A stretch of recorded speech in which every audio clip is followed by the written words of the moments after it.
warm welcome to Editor's Social with Cinemaazi. Today we have with us filmmaker Suman Ghosh, who debuted in 2006 with Podokkhep, a film that won Soumitra Chatterjee his first national award for Best Actor. Over the last 15 years, Suman Ghosh has made 8 films which have been internationally acclaimed. On the eve of his release of the first Hindi film that he's made, Adhaar, Suman spoke to Cinemaazi about his cinematic journey, his film on Amartya Sen, and the forthcoming release, Aadhaar. मैं आधार हूँ. Thank you so much, Suman, Sure. for your time today. And we'd like to start with from the Argumentative Indian to Adhaar. Could you just give us a snapshot of what the journey has been like, the learnings on the way, the... You mean Argumentative Indian when I started it, like many years back, 15 years back? Yeah, that was your first initiative in cinema. Yeah. So, then Adhaar also, you know, right. if you talk of the Argumentative Indian, there's a sort of connect that comes to Adhaar. Of course. So, you know, it was not called Argumentative Indian when I started. In fact, the book didn't come out when I started shooting the documentary on Amartya Sen. I think that was 2002 when I started it. It was, you know, after I had graduated from my PhD program and I was teaching then, I thought that I will want to, I always wanted to make a documentary on Amartya Sen. And then that was my first project. Like, of course, when I was doing my PhD at Cornell, I had, you know, taken course in the film school and that was my training. So it was a good way to, you know, delve into the filmmaking aspect. And, you know, it was not working with actors as such because it was a documentary, but I got a taste of what a filmmaking exercise is, like scheduling and, you know, all these production plans and everything. So it was something like that. And that was done in 2003 or 4. It took some time because many important people I had to capture the scheduling and in between my professional thing. And then around 2005, when I did my first film, Podokkhep, Footsteps in English, I always wanted to do a feature film, and whether it is a success or not, I didn't care that much, in the sense that at least when I was already teaching economics then, and at 70 when I look back, I shouldn't regret that I didn't follow up my passion. At least one film I wanted to see. And in a sense, I lied in my university and did the film. I said that I'm visiting a university here for my research work. And then, you know, I didn't get any producers, of course. So I, with my own savings and borrowed money from friends and relatives, as typically the stories are, I did my first film. And of course, I didn't know how to market it, to release it. But of course, it had Soumitra Chatterjee, Nandita Das, so it had some appeal to it. So the film was released with not much fanfare, but I was content that at least I would not have a chance to regret later. And the next year, when, to my surprise, when the national awards were announced, it got Soumitra Chatterjee's first national award, and the film won Best Bengali Film. And so that was, you know, a big surprise, but also a sort of assurance that probably, you know, I'm not too way off, or, you know, I might want to continue. And ever since, you know, it has followed. I think I now have made 8 Bengali films and 1 documentary on Amartya Sen, the Argumentative Indian. And the reason I took up Argumentative Indian later was that, like 2-3 years back, even now, what India was going through, what the world was going through, was deeply disturbing me. And I thought, what can I do about it? Well, then I remember my brother had said that you're a filmmaker, so we have nothing to do about it, you know, apart from just voting. But you haven't. So increasingly, I thought that a person like Amartya Sen, his values, his principles, his ideology, it needs to be, harped on even more in this current scenario. And that's how I thought of reworking, going back to the project. And in a similar vein, the country India was going through a lot of things, and with regard to Aadhaar, not only Aadhaar, a lot of other things, but that bothered me a lot. And the thread of the story came to me once, because something might bother you, but you have to tell a narrative based on that. So I remember in the New Yorker magazine, that was around 2012 or something like that, when Adhaar just started. There was an article in the New Yorker where the article started, the first paragraph was on when they were doing biometrics for the people in some village, where farmers whose fingerprint couldn't be obtained in the biometric thing because years of toil had eroded his fingerprints. I found that incident very, poignant, metaphorical, ironical, everything. That this Aadhaar thing is supposed to take India to a digital India, and here 80% of India lives in villages and they survive on hard work, and and immediately that story came to me. So Aadhaar was also as a response to what was going on in the current world. And of course, in between, I made all kinds of a historical biography on Kadamburi Devi, family drama on Boshu Poribar, and the other films. Nobel Chor was also a, sort of a political film, thing. And I occasionally make certain films which I know that nobody will be willing to put money on that. So as a risky venture or whatever you call, but I have those kira, as they say, in my mind, and I want to put it out there. Probably I wouldn't find a market, but so I made a couple of films, Shamal Uncle and Peace Haven, and another I'm also doing very soon. So that is how the journey has been. I have responded to what is going on in the current scenario. Certain times I have, like Boshu Poribar came from an idea from James Joyce's Dead. So these things, and my Kira projects or my weirdo projects, that also I have managed to do. Very small budget indie films. So that is how it has been for the last almost 13, 14 years. Yeah. How easy or difficult was it to convince Amartya Sen? Some interesting inputs, insights into the making of that film before we come to Aadhaar. So actually, as I told you, I always thought that this person is a rarity, a Renaissance man.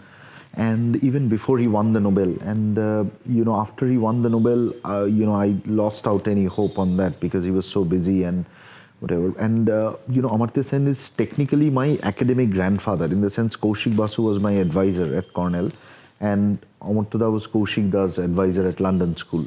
So I remember once he had come to a party, come to Cornell to give a lecture. And there was a party at Kaushik Basu's house after that, when he had invited students also, and Amartya was also there. And then I had met him, but never broached him about anything like that. But, very amiable guy, and, and then I told Kaushik Basu after after a few days that I had these plans, and will you talk to him? And he was then the master of Trinity College in Cambridge. And Kaushik Da talked to him, giving him a brief about me and why I want to do. And so Amartya had said that he wants to talk to me first. And I remembered that it was the day before my PhD defense.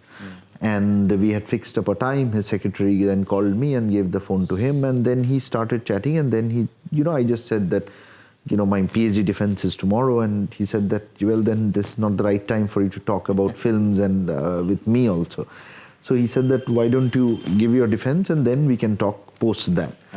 And after that, a meeting was scheduled the following week, and I remember we had almost an hour-long conversation, ranging from films, like films in the sense from D.W. Griffith to, Martin Scorsese's films or whatever. Like, it was as if I'm talking to a film scholar, to economics, to what my beliefs are and everything, And that was it.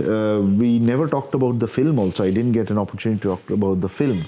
And then Kaushikda told me that he has agreed. So later I found out that that was basically an interview, that, he is giving his rights of making the documentary to someone. He better make sure that, this person will do a respectable job at least. So that is how I got the initial go-ahead. But then scheduling and all, when he will be in Master of Trinity College, when he will be at Cambridge, when the others like Manmohan Singh was there, and Kenneth Arrow and other very people, and I wanted to shoot in Shantiniketan and Cambridge and all these places. So then the logistical nightmare started, but that was the initial. What has been his response to the film? Yeah, he liked it very much then also, but now after the Argumentative Indian came out, in the new, like 2 years back or something like that, he was quite praiseworthy for the film, but of course, the controversy which arose after that with the censor board and all. He was always very much with me, in the sense that supporting my decision of when I decided not to beep out certain words for the censors and everything like that. So it has been a journey through good and bad times together with this film. Yeah. Coming to Aadhaar, 7, 8 films in Bengali. What is it that prompted you to do something in Hindi? See, unlike many others, I don't have a mindset where the natural progression is that from Bengali films you have to make Hindi films and make a sort of national name for yourself. It's nothing like that. Because now, Adhaar would have been a very ideal subject even for a Bengali film. Sure, but So previous films which I did, all my subjects came from Bengal. Subjects were Bengal, but somehow when the Aadhaar idea came, I also don't know, I cannot give you a pinpoint answer of why it was based in Jharkhand. Later when I thought about it, maybe because of the language, it has a very, very sweet tone to it, the language from Jharkhand. And also I think it has to do with this film. I wanted to have a pan-India appeal, and basing it in a Bengali milieu. Would have, again, these are post-rationalizations which I am giving. Bengali milieu would have just, till now regional films do not have an all-India release, and I didn't want to be subject because I wanted to make a comment to the country. And in a Hindi, till now Hindi-speaking dialect, that dialect has a much larger appeal. Reach, that thing. And another thing I would say that, in Bombay, what I realized also, that just the talent base, it was luring to taste it. Not just the cast I'm saying, but even the crew. And I was lucky enough that I worked with a fantastic crew, starting from Shantanu Moitro and Rasul Pekuti, and my art director was Monica Angelica Bhomik, who did the art for Newton and many other films. Sachin Lovlekar, brilliant guy who did the costumes for Anarkali of Ara and Newton and Court, these things. So it was a brilliant experience just to work with that crew. So these were primarily the reasons, but to be very honest, the idea came to me based in Jharkhand. So I had to make it in Hindi. And I wouldn't say calling is a too magnanimous a word, but it just came to me that it should be based in Jharkhand. You script your own films, you do the dialogues for your own films. How different was this experience of writing for a dialect that's not very, not your own language? In Bengali, of course, I wrote the dialogues and the screenplay of all my films. Though Boshu Puribar, the dialogues was written with someone else. But I don't know Hindi that well.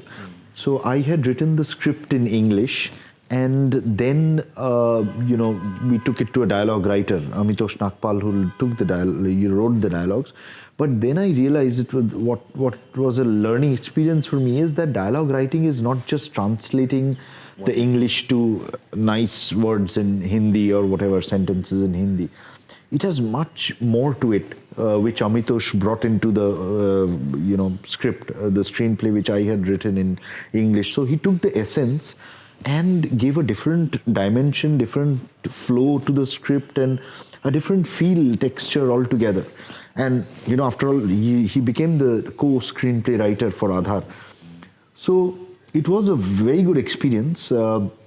See, ideally, I would like to write the screenplay also with someone, or I'm happy to delegate the screenplay writing. But in Bengal, I didn't find anyone whom I can trust with.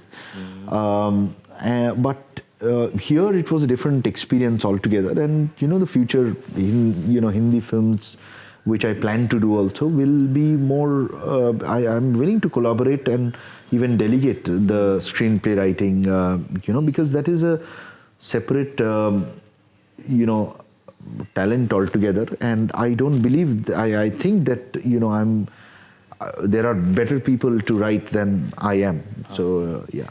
And has making it in Hindi made a difference to getting a producer and a distributor for the film? Has it facilitated that? No, see, again, it was a big challenge to make it because I didn't know any producer, anything like that.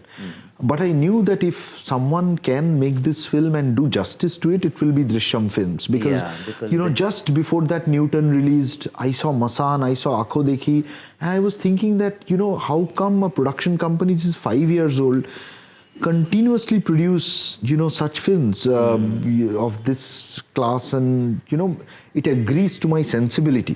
When I saw Masan, when I saw Newton, I thought, that is the type of films I would be proud to make. And, so I just, it was a funny experience because I just approached Manish Mundra, and in 2 lines, I told him this one line story, or whatever you call the basic thing. Log line. And then he wanted to know more about the synopsis. And strangely enough, this was happening in Facebook Messenger. And he responded, because previously I emailed him. I'm sure he gets hundreds of emails from filmmakers, after these films. And he wanted the synopsis. I sent him the synopsis. I was in Miami then. And within 10-15 minutes, he said that we are going to, because this is the ideal film that we look for, the subject, the content and everything. So we'll do it, and we'll do it next August. Within 10-15 minutes, it was done. So it was such an easy experience to get the producer and ideal producer of this film. Absolutely. And what happened was Jio came later. Jio is our co-producer, and Jio and Drishyam have a deal, 3-film deal or something like that. So Jio came, and so with Jio coming in, the release and all also becomes easier because they are such a big player in the market, the distribution and all. You see, after all, even a film like Masan didn't do very well box office-wise. It's a classic, surely. Newton, so Drishyam also are taking steps one by one. So Newton, of course, it had the backing. It was very fortunate that the Oscar was announced, that it is India's representation to Oscars, I think the day of the release or something like that. Absolutely, yeah. So it had a decent commercial run, decent in relative terms. And now they have joined hands with, Eros also and with Jio. So it's a gradual climb. And of course, we want our films to be seen by the maximum number of people. So, yeah. Two aspects that I keep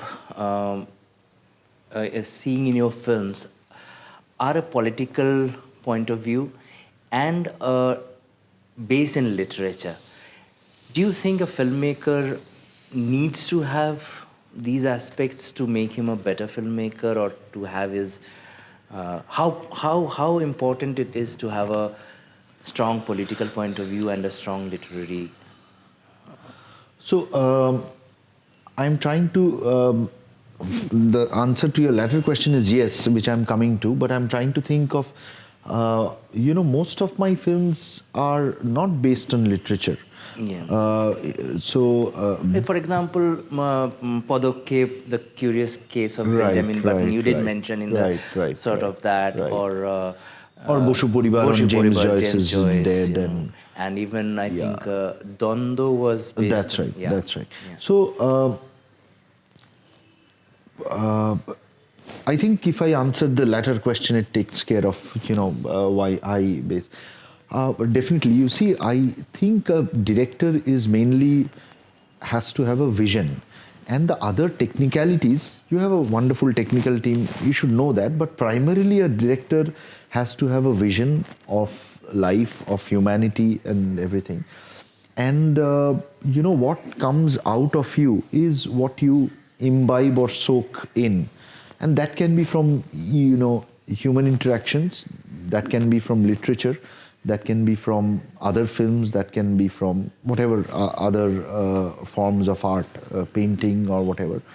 So I think it is like a plant growing, in the sense that how much nutrients you give that plant, and the roots will take that, and then it will flourish as if with flowers and whatever it is. So I think it is very, very, to use a slightly economic language, the input-output ratio should be very good. And these days I find the output ratio is the output factor is much more than the input.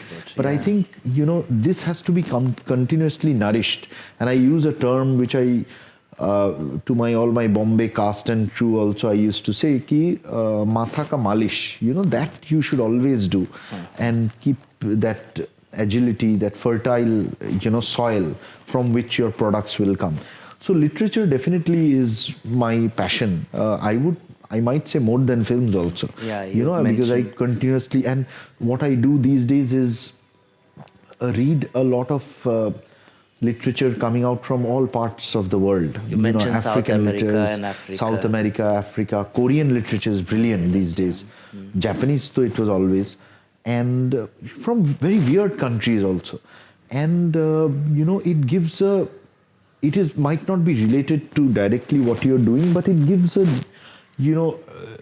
dimension to your thought process, which hopefully should be reflected on your work. And a lot of people ask me that, and as I said, it does not have to have a direct relationship. I read this and this is my output, this is my film. For example, James Joyce's The Dead I read while I was in college. And then I had thought, wow, it is amenable to a Bengali film or even a play. It would be a wonderful play. And then when I started making films, I thought of taking up Dead. I had no clue about, the right scenario and everything like that. So everybody laughed at me when I said, because to get James Joyce's rights, it's impossible. You have to be a top-notch Hollywood director. But 2-3 years back, the rights got, what is the terminology? I don't know. That it came into the public domain. Yeah. So then I took it up. So I read a lot of stuff. It remains in my mind, and it pops up in some way or the other now or in future. It will be. So literature has always been my solace in life, I would say. Yeah. And you were back to making a Bengali film, a children's film. Would you like to talk about that?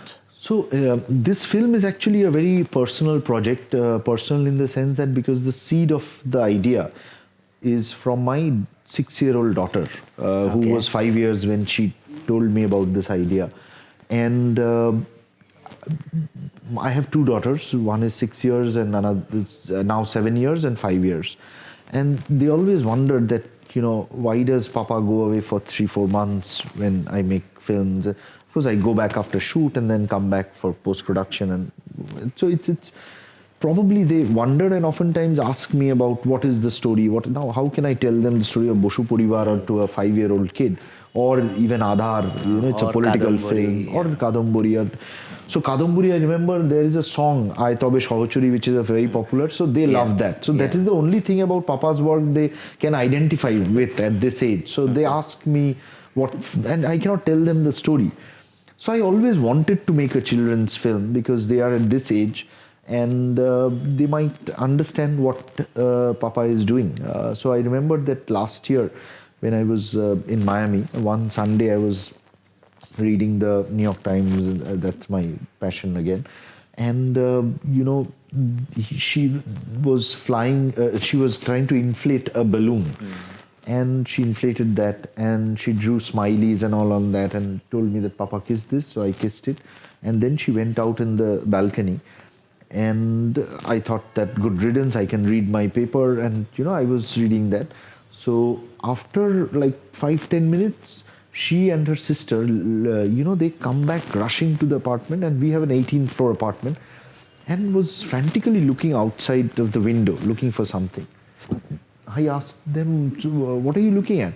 So then my daughter, she said that I'm searching for happiness. Okay. I said that, what does that mean? It's like, it's worrisome if a 5-year-old says I'm searching for happiness in this world. So then she told me that balloon, she has named it happiness, and she has,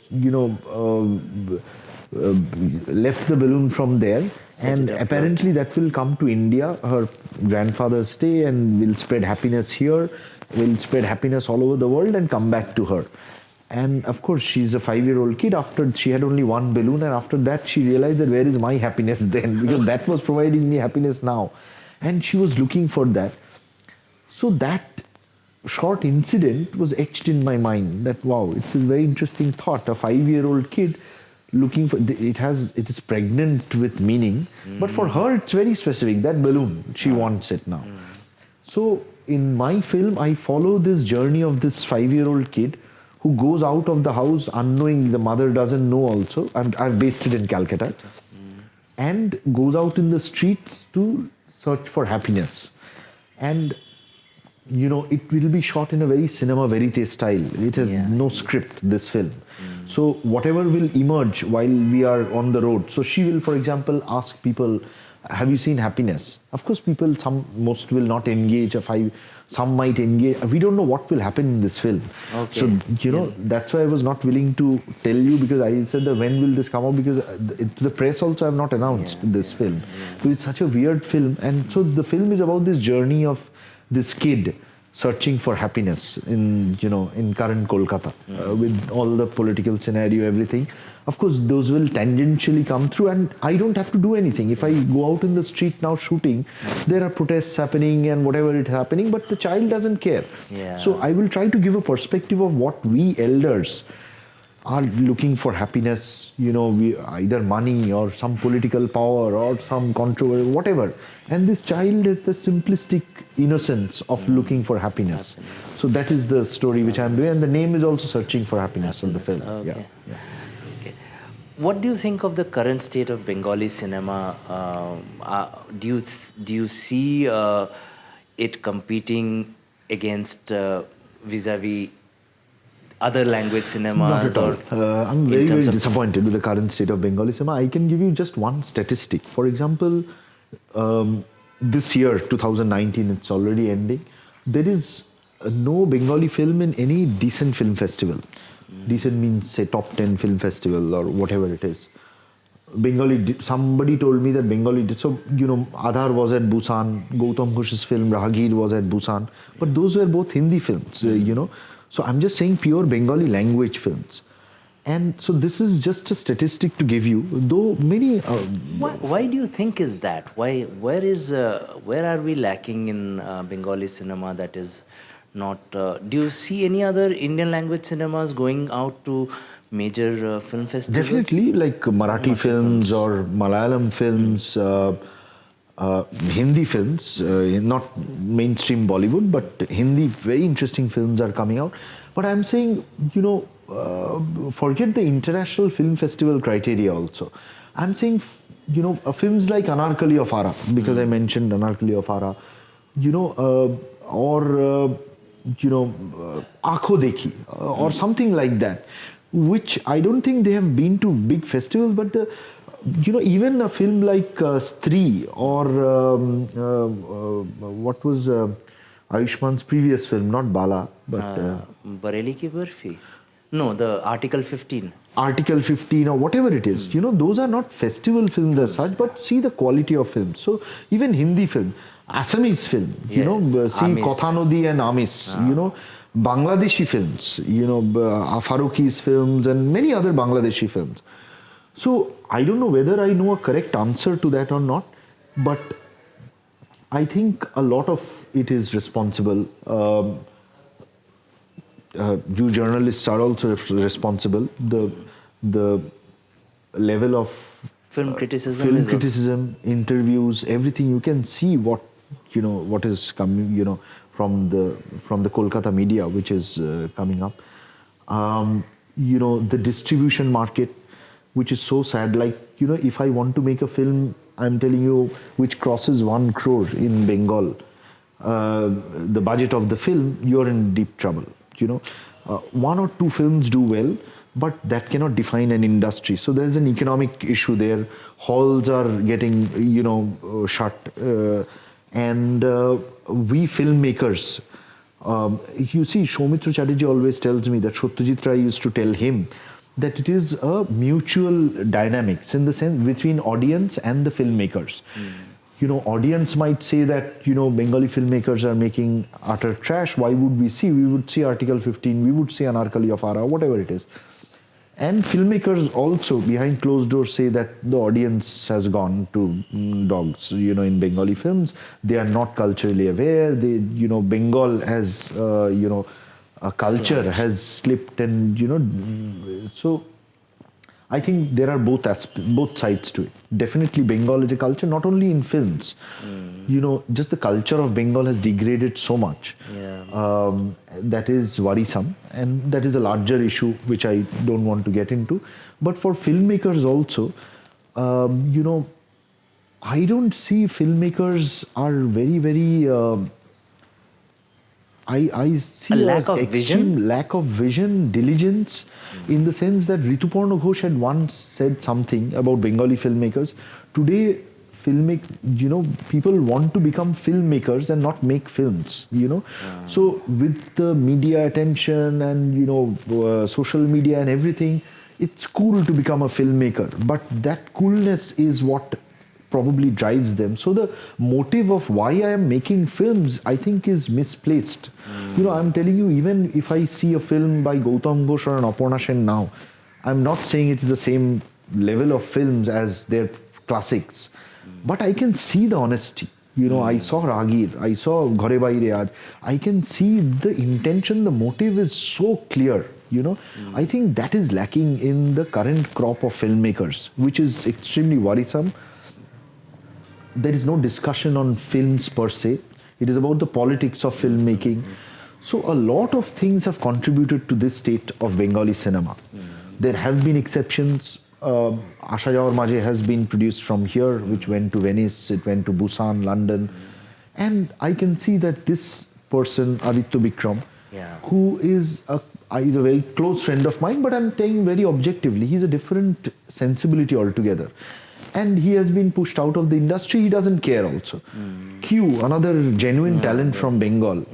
He's frustrated with the industry. He left. You know. So whoever wants to do some, and this is my personal view, I find that, wow, this guy has something else, has a spark. He's a Bengali, but he's doing something which is not the, you know, same out of the box something like Aditya or Q. They are frustrated with the industry, and, you know, they are finding ways to go out and, you know, do something else and whatever. So everything has contributed to this. So economics is the issue, the politics of the film industry is the issue, media is the issue. All of this has come together, and, you know, Bengali films have reached this stage, I think. Right at the beginning, Suman, you mentioned something that struck me, and that question came out of just now. You said that when you started out with Podokkhep, you were really not bothered about the success, so to say, bothered in that sense. Has anything changed over the 8 films? Do you think success, or will the film do well, does that define you now, or does that influence you now? Is there any See, change? to be very honest, let me give you a very honest answer. So when I did Podokkhep, I didn't think about the success or I have to be a successful director or whatever it is, because then impurity would have come in, it would be polluted, the work of art. But, to survive in this industry, somehow commercial interests and, you have to keep in mind. And there was a pollution which I imbibed, to be very honest. Okay, you did? I did, for sure. Like some of the casting I did, thinking of commercial, viability of the project and things like that. It was not genuine casting. One example. And once and because in my first film I got national award and, certain things seeped into my head for sure. And later when I realized, probably I became arrogant at one point about my confidence. But soon, if you look out, that arrogance, that confidence goes away because you see how minuscule or how tiny you are in this world of films. Yeah. But what happens typically, and one of the reasons of Bengali films thing is, once you become a name in Bengali films, you start thinking that, wow, I'm also, someone. But just look outside India, forget international films. You will realize that so much interesting work is going on. So many interesting directors are there. And I think, film festivals give you that very good perspective of when you're seeing. So luckily my films have been to quite a number of major film festivals. So I remember when I saw Kim Ki-duk, was talking to him, such a nice guy, and like Jafar Panahi, I met him and whatever. So then you think that, there is no way, no chance that you think big of, think of your craft, think of this phase. So I went through this cycle. At one point it came to me, but, I realized that where I am, and particularly when you go in Bombay and do a piece of work. So, in Bombay, so many good directors, so many good talents are there. So, try to take something from them and try to compete with their art and not about the other aspects. And to tie it up with my academic, trajectory, it has a very similarity. I can tell you that, when I was in presidency, I was a star student. And, I came first or whatever in the star student. I went to Delhi School of Economics. There also I was a rank holder. I got into Cornell, which is a PhD, Ivy League college, and you can't get better than that. When I went to Cornell, I thought that I'm also in the path of an Amartya Sen or whatever it is. That same thing came to my mind, which I said about films. I got my first my first film got national award. I thought, wow, so like that I went to Cornell, and I can tell you within 2-3 months I realized that I'm just a nobody, and I have people, the topper from Korea there, topper from Argentina there, the US topper is there, and I can tell you that in first couple of exams I was almost in the bottom of the class out of 15 or 16 students from everywhere in the world. So this is, you're competing with the world. Then I realized that I have to buck up. I can't complete my PhD in midst of such great talent from all over the world. So it makes you humble to realize that you are no one. However you go, you might be a presidency topper. You might think that you are great. One of the Bengalis. You go to Delhi, you see people from other parts of India who are equally or much more brilliant. So soon you realize that in economics, it is concentrate on the subject, concentrate on writing good papers. In films, concentrate on art. That is the most important thing to do. So I think that now I am at a phase where I have overcome that. I look forward to my next film and not about my success as a director. Otherwise, for example, this film which I said, Searching for Happiness, I have no clue whether I can do the film or not, what will happen to the film. But I'm just intrigued. I just want to dive into this. I relish it. So that's why I'm doing it. So that is the most important thing, I think, not only for films, for everything what we do. Materialistic outside expectations dilute or pollute our ourselves, and it affects the art indirectly or directly after some time. So to answer your question, that phase I am now in. Yeah. Thank you, Suman, for such a unique take on a unique cinematic journey. And here's wishing you all the best. Thank you so much. For your forthcoming film Aadhaar and all your future projects.